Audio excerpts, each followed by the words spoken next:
ఈరోజు సాగోసారి గొప్ప లేదు.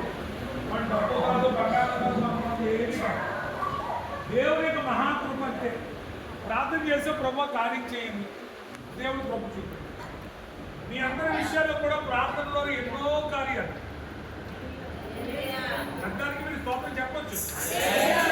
నేను చెప్పండి చెప్పదు, మీరు స్తోత్రం చెప్పదు. ఎప్పుడు కృతజ్ఞత చెల్లించాలి. హల్లెలూయా. నీ యొక్క గృహాన్ని బట్టి, నీ కుటుంబాన్ని బట్టి, నీ బిడ్డలను బట్టి, నీకు ఇచ్చిన రక్షణ బట్టి, నీకు ఇచ్చిన ఉద్యోగం బట్టి, నీకు ఇచ్చిన వ్యాపారం బట్టి, ఆరోగ్యం బట్టి దేవుడిని స్తుతించి దేవుడిని